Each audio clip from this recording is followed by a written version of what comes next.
हैं, इसके लिए भी उनके सामने विचार। तो शिक्षा के द्वारा संस्कार चाहिए, तो इसलिए उस संस्कार देने वाली शिक्षा के चरित्र निर्माण के, पर्यावरण के, भारतीय भाषा के संबंध में ऐसे कई आयामों में शिक्षा संस्कृति न्यास ने, उत्थान न्यास ने विभिन्न प्रकार के कार्यक्रम करते हुए आवश्यकता पड़ने पर न्यायालय में संघर्ष, जहां जहां आवश्यक है तो शासन के सामने विचार रखते हुए उसके लिए योग्य वातावरण बनाने का प्रयत्न, शैक्षिक क्षेत्र के विद्यार्थी, शिक्षक, अभिभावक, शिक्षा संचालन करने वाले लोग और शिक्षा वेत्ता यानी शिक्षा शास्त्री, इन सबके लिए किसी न किसी प्रकार से शैक्षिक परिवर्तन के एक आंदोलन में, एक राष्ट्रव्यापी आंदोलन में हम सबको सहभागी होना चाहिए। हमारी सबकी भूमिका है ऐसे एक जागृति लाने का अद्भुत, उदाहरण योग्य, प्रशंसनीय कार्य शिक्षा संस्कृति उत्थान न्यास ने किया है और करते आया है और आगे भी करने के लिए संकल्पबद्ध है। इसलिए समाज की ओर से न्यास के प्रति कृतज्ञता व्यक्त करना यह मेरा कर्तव्य है, मैं मानता हूँ। पिछले 3 दिन से जो यहाँ मंथन हुआ है ज्ञान महाकुंभ में, उसके नवनीत को, उसके अमृत को यहाँ सविता जी ने अपने सामने रखा है। तो उस नवनीत को हमें समाज के हर कोने तक बांटने का कार्य है। मैं समझता हूं न्यास के प्रत्येक कार्यकर्ता अपने इस दायित्व को, कर्तव्य को न केवल समझते हैं लेकिन उसको क्रियान्वित करने के लिए कोई कसर नहीं छोड़ेंगे। जैसे अभी अतुल जी ने हम सबसे अपेक्षा की, उन अपेक्षाओं को पूर्ण करने में एक संगठनात्मक दायित्व के नाते केवल नहीं, लेकिन एक राष्ट्रीय कर्तव्य के नाते हम इस दिशा में अग्रसर होंगे, यह मेरा विश्वास है।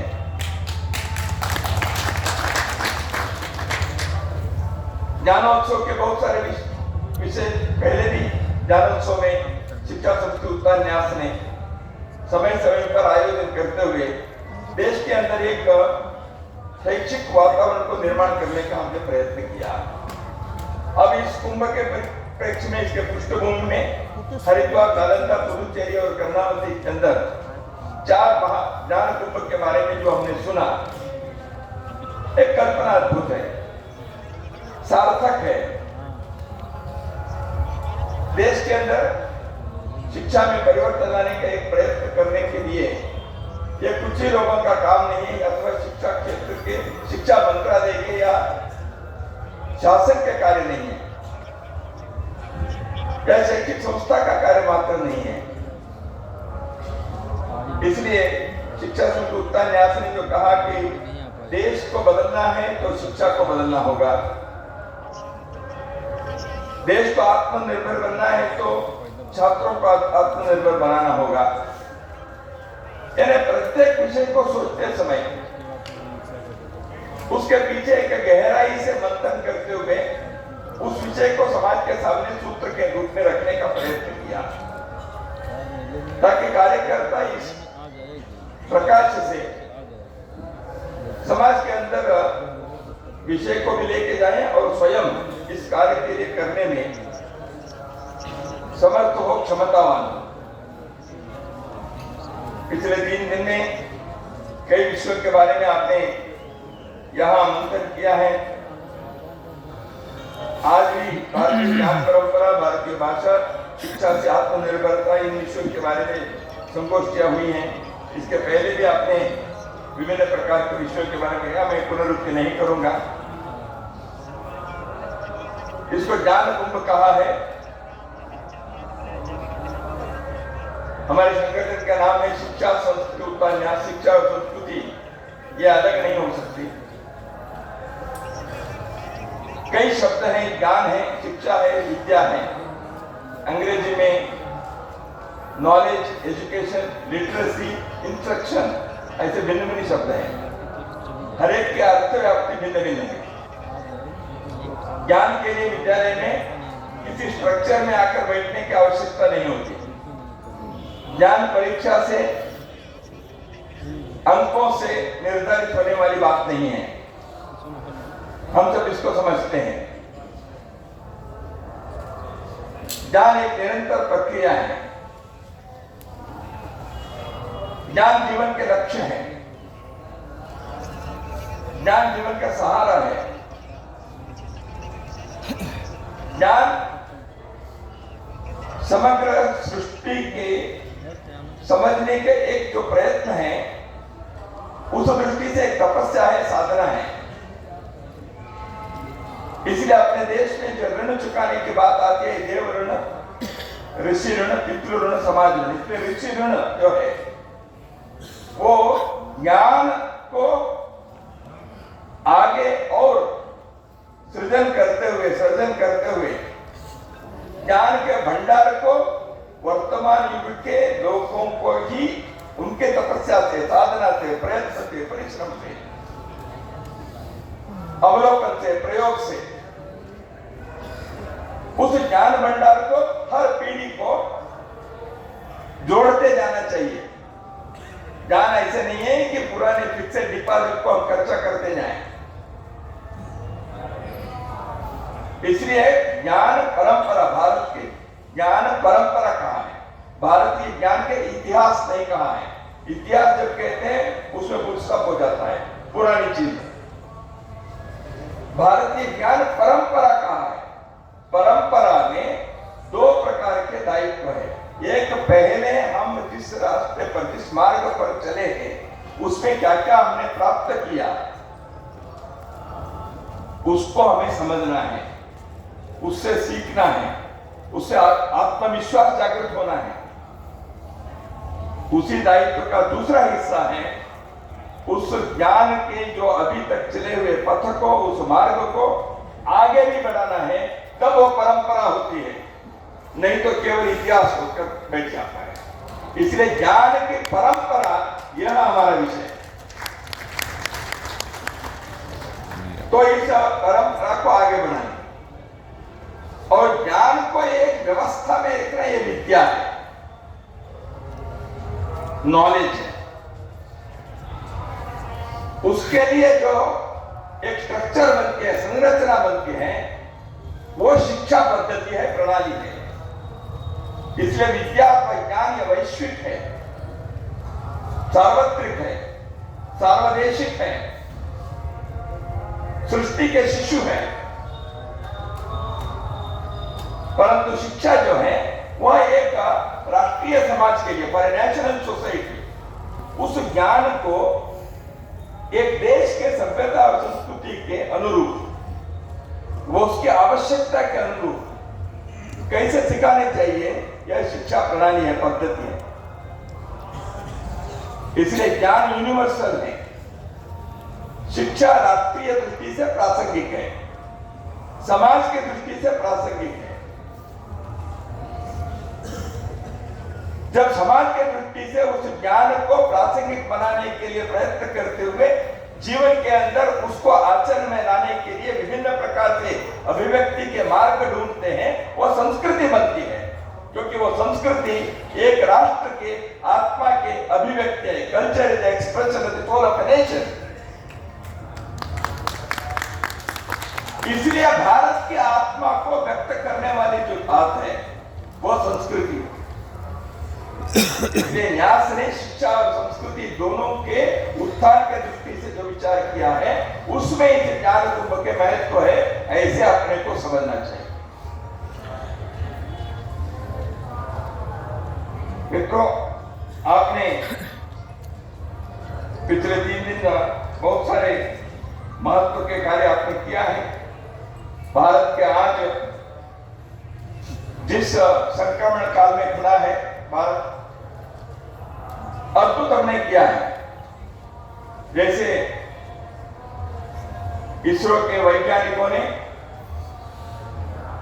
कठिन परिस्थिति में भी, जैसे आपने कहा, बाइसिकल में चीजों को, उपकरणों को रखकर पैदल चलते हुए वैज्ञानिकों ने जिस प्रकार कार्य किया प्रारंभिक वर्षों में, दिनों में, एक जज्बा है। देश के मान को बढ़ाने के लिए एक लगन है। विज्ञान के क्षेत्र में, तंत्रज्ञान के क्षेत्र में भारत विश्व के किसी राष्ट्र से पीछे न रहे, यह प्रतिबद्धता है, यह राष्ट्रभक्ति है। किया उन्होंने। क्रायोजेनिक इंजन को रूस ने भारत को देने के लिए मना किया था। I distinctly remember Professor U.R. Rao was the chairman of ISRO at that time when cryogenic engine was rejected by the USSR, and under the leadership of Professor U.R. Rao of ISRO, you people decided to produce our own engine. क्या कर सकते हैं स्वाभिमान? भारत में परम computer, super computer नहीं था। Only 2 countries were there, America और जापान, सुपर कंप्यूटर बनाए थे। सीडैक ने तय किया, डॉक्टर विजय भास्कर, जिनके नाम हम लोगों ने सुना ही है, उन्होंने एक सॉफ्टवेयर इंजीनियर से बात की, 150 इंजीनियर से बात की, उनके घर परिवार के लोगों से उन्होंने चर्चा की, उनको समझाया। आप विदेश में, खास करके अमेरिका में, जर्मनी में और किसी देश में आप जाएंगे तो आपके लिए कई गुना ज्यादा वेतन मिल सकता है, आपके आर्थिक दृष्टि से लाभ होगा, लेकिन आपसे अनुरोध है, आप देश को आत्मनिर्भर बनाइए। इसमें आत्मनिर्भर बनाने के लिए यहां रुकिए। हम सुपर कंप्यूटर बनाएंगे, दुनिया को दिखाएंगे कि भारत किसी से कम नहीं है।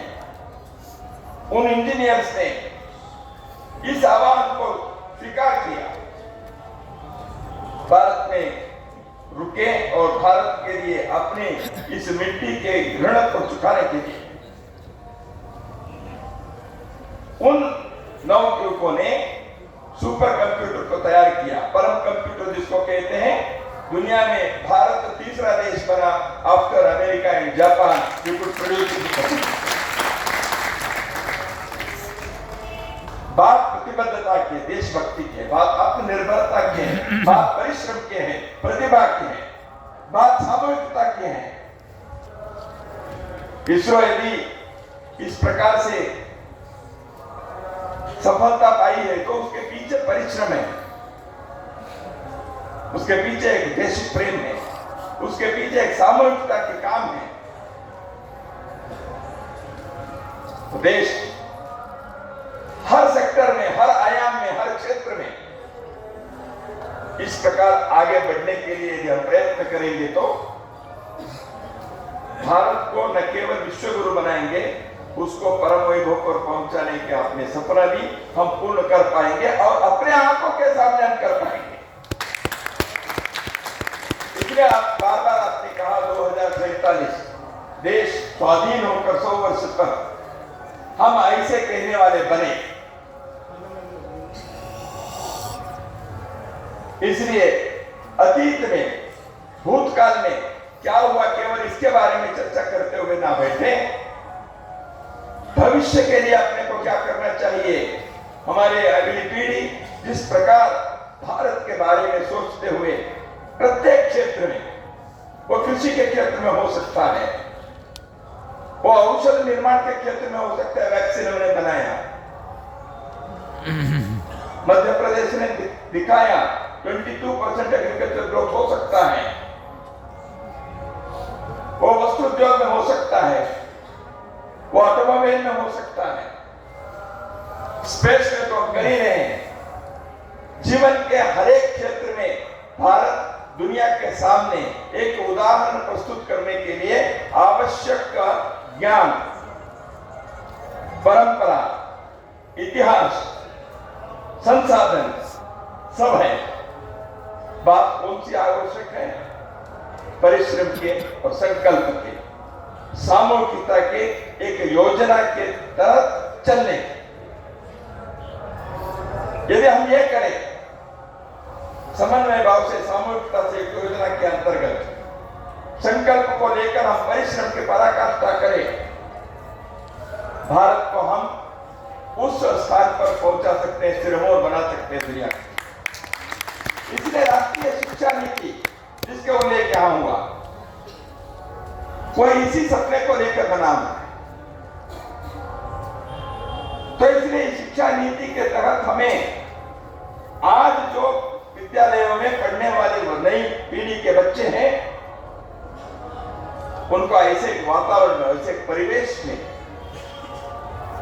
मुझे मेरे जीवन को सार्थक सफल बनाना है और राष्ट्र जीवन को ऐसे समृद्ध और सशक्त बनाना है। इस प्रकार के एक उनके अंदर सपने को हमें बोना चाहिए, उस सपने को खाद पानी देनी चाहिए, वो साकार बने, इस दृष्टि से प्रयत्न करना पड़ेगा और हमारी वर्तमान पीढ़ी ये कर सकती। शिक्षा शब्द उपन्यास में मां मातृभूमि और मातृभाषा की कोई विकल्प नहीं है, ये विचार। मां के विकल्प नहीं है कहने की आवश्यकता नहीं है, हम सब जानते हैं। और बड़े लोगों के बारे में उनको भगवान के नाते, अब नारायण जी ने जैसे कहा, मंदिर में मैं जाता हूं तो भगवान राम या शिव या दिखते नहीं है, मेरे सामने माता पिता और आचार्य दिखते हैं। मातृदेवो भव, पितृदेवो भव, आचार्य देवो भव, उन्होंने उन्हीं बातों को अपने शब्दों में कहा है। मातृभाषा और मातृभूमि। इजराइल के यहूदी लोग 1800 वर्ष अपनी मातृभूमि खोकर बैठे थे, दुनिया भर में बिखरे हुए थे। दुनिया के कई देशों में यहूदी लोग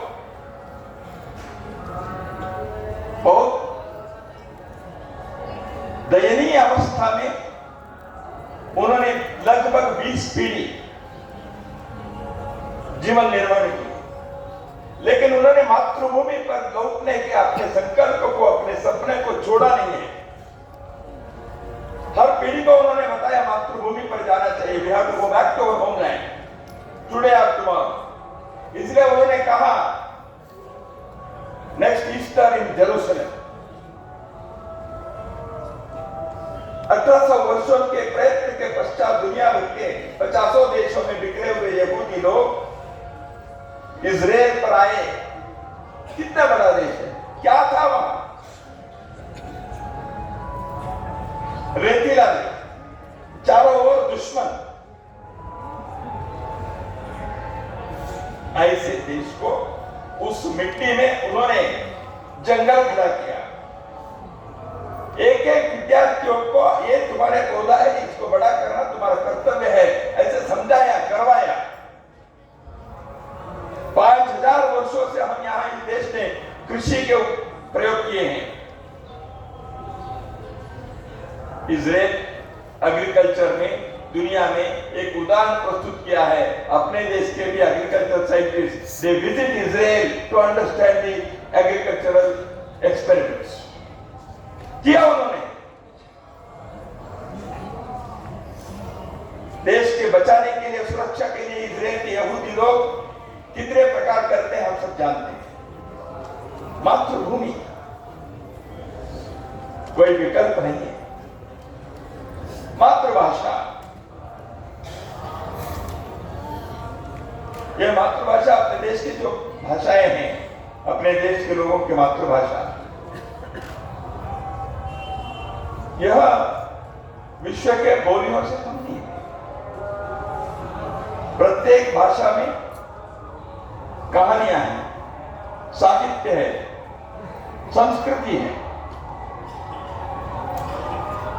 इसलिए अपने घर के अगली पीढ़ी को अपने मातृभाषा के प्रति प्रेम और उसके बारे में जानकारी, ज्ञान और उस साहित्य का परिचय करवाना, यह प्रत्येक माँ बाप के कर्तव्य है।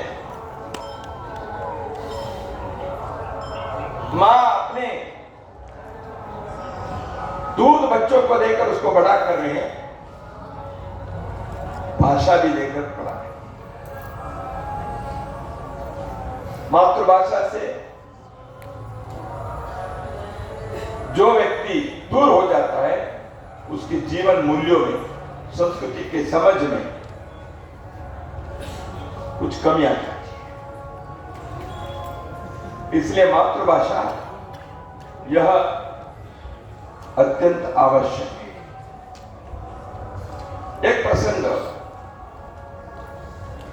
जर्मन देश फ्रांस पर कुछ समय के लिए अपने राज्य जमाया था। फ्रांस के विद्यालयों में फ्रेंच भाषा के बजाय जर्मन भाषा सिखाने के लिए जबरदस्ती कानून बनाया था। वहां के बच्चों को फ्रेंच भाषा सिखाते नहीं थे। घर में फ्रेंच भाषा सीखते थे लेकिन विद्यालय में नहीं था। जर्मन के एक रानी वहां आई थी। विद्यालय में एक प्रतियोगिता में एक छोटी बालिका को पुरस्कार देने का कार्यक्रम था। छोटी बालिका गुड़िया सुंदर दिखती थी। उसके प्रतिभा को सम्मान करने का काम था। रानी ने मंच पर उसको सम्मान देते समय उसको कहा, तुम कितने प्यारी हो, मैं तुमको क्या दे सकती हूं? ऐसे एक सहज प्रश्न पूछा।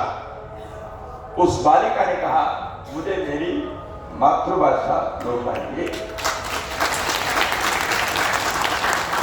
मुझे फ्रेंच सिखाइए।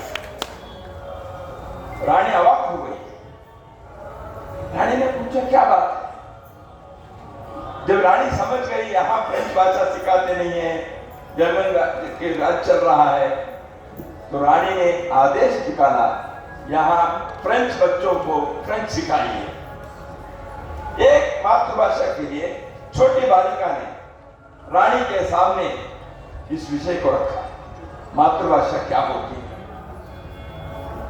तो इसलिए अपने देश की भाषाएं, इसके बारे में केवल सम्मान है, प्रेम है, ऐसा नहीं है। इसमें कृषि होना चाहिए, उसको बचाने के लिए प्रयत्न होना चाहिए, उसको सिखाने की व्यवस्था होनी चाहिए। तो इसलिए यह भी प्रयत्न करना है। इसलिए मैंने कहा, ज्ञान तो है, उसको शिक्षा में प्रवाहित करने के लिए जो व्यवस्था होनी चाहिए वो समाज का कर्तव्य है। ऐसे संस्थाओं के काम है, देश के सरकार की एक जिम्मेवारी है। इसलिए हर एक को अपनी अपनी भूमिका निभानी पड़ेगी, हम निभाए। तो इसलिए शिक्षा के क्षेत्र में एक क्रांति लाने के लिए, कायाकल्प करने के लिए जो प्रयत्न जारी है, उस प्रयत्न में हम सहभागी हैं सभी। आज कई प्रकार की चुनौती देश के अंदर और बाहर भी है। शिक्षा के दृष्टि से मैं कह रहा हूं, पश्चिम के कुछ देशों में नई पीढ़ी के सामने संस्कृति विहीन, मूल्य विहीन जीवन के उदाहरण को प्रस्तुत करने का, उस दिशा में लोगों को ले जाने के एक विकृत मानसिकता के कुछ काम हो रहे हैं, जिसको वोकिज्म कहते हैं। जीवन मूल्यों के बारे में अनास्था उत्पन्न करना, सभ्यता के, संस्कृति के जो देन है उसको नकारना, मनुष्य मनुष्य के संबंध के बारे में विकृत कल्पनाएं उत्पन्न करना, स्वयं के बोध के बारे में कई प्रकार के गलत धारणाएं को विकसित करना। इसमें फैमिली सिस्टम, कुटुंब व्यवस्था ध्वस्त हो जाएगी। लड़का अपने को 8वीं 9वीं कक्षा में मैं लड़की हूं ऐसे सोचो, ये सिखाने के प्रयत्न अमेरिका के विद्यालयों में प्रारंभ हुआ है। ये वोकिज्म है। इस वोकिज्म के विरुद्ध केवल बोलने से नहीं होता, संस्कार और संस्कृति देने के कार्य शिक्षा के प्रांगण में, शिक्षा के परिवेश में होना चाहिए। अपने अपने कुटुंब व्यवस्था में इस विषय के बारे में हमें विचार करके अगली पीढ़ी को संस्कृति और संस्कार देने के कर्तव्य को निभाने का काम अपने को करना चाहिए। इसलिए मित्रों, शिक्षा और संस्कृति उत्थान यह भारत के भविष्य के लिए एक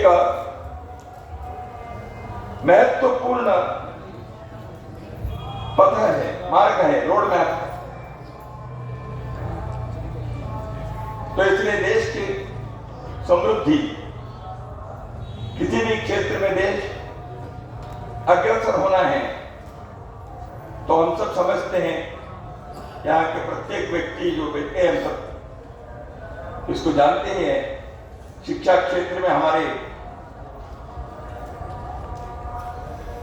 जो भारत के अंदर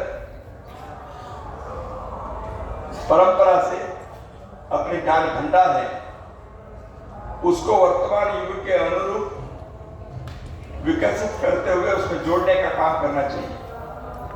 महर्षि अरविंदो ने देश स्वाधीन होने के कगार पर जब था, उस समय उन्होंने एक संदेश दिया। महर्षि अरविंद ने कहा कि देश स्वतंत्र होगा राजनीतिक दृष्टि से, हम अपने शासक प्रशासकों के चयन हम करेंगे, अच्छी बात है, लेकिन देश स्वतंत्र होने के बाद 3 काम अपने को करने हैं। एक है, अपने देश के अंदर जो ज्ञान भंडार है वो बिखर गया है, किसी गुरुकुल में, किसी मंदिर में, किसी व्यवसायिक क्षेत्र के सामान्य व्यक्तियों के अंदर, कोई बुनकर के घरों में, कोई शिल्पकार के परिवार में जो ज्ञान है वो बिखरा हुआ है। वो पुस्तक में है, कागजों में है, स्मृति में है या आचरण में है। तो इसलिए उसको एकत्रित करना पड़ेगा, उसको डॉक्यूमेंटेशन करना पड़ेगा। हमारे ज्ञान क्या है ये समझकर उसको करना पड़ेगा। वो कार्य तो हो ही रहा है। ज्ञान की परंपरा को समझकर उसको एकत्रित करने। दूसरे काम महर्षि अरविंदो ने कहा था, ये जो ज्ञान है इसको वर्तमान युग में जीवन को अच्छा बनाने के लिए, सुखी बनाने के लिए, सार्थक और सफल बनाने के लिए उसको कैसे उपयोग करना। ज्ञान पुस्तक में है, कोई लाभ नहीं। इसको हम कैसे जीवन में लागू करेंगे, कैसे अपने जीवन के प्रवाह को, जीवन के रास्ते प्रवाहित करेंगे। इसलिए we have to interpret that knowledge, restate that knowledge of our forefathers. We have to see that it is utilized for the purpose of nation's development. ये दूसरा काम है। तीसरा काम है जो महर्षि अरविंदो ने स्वाधीन भारत के पीढ़ियों से अपेक्षा की, वो समाज से, संस्थाओं से, सरकार से, सबसे, वो है जो अपने ज्ञान के जो भंडार है उसके लिए नए ज्ञान के सृजन करके जोड़ना चाहिए। You have to create a new knowledge in every field. इसलिए केवल पुराने ज्ञान को उपयोग करने वाले ना बने, नए ज्ञान के सृजन करने वाले लोग हम बने, यह आवश्यक है। इस दृष्टि से महर्षि अरविंद ने कहा, ऐसे ज्ञान कुंभ के यह जो आयोजन हुआ है, मैं समझता हूं हम ऐसे ज्ञान पिपासु और ज्ञान केंद्रित समाज निर्माण करने वाले कर्मवीर बने, ऐसे साधक बने। इसीलिए न्यास के ज्ञान कुंभ के यह जो संदेश है, इसे मैं मानता हूं, इस विचार को संकल्प लेकर उसको कृति में लाने के लिए हम सब प्रयत्न करें। इतना ही कहकर मेरी वाणी को विराम देता हूं। सभी को नमस्कार।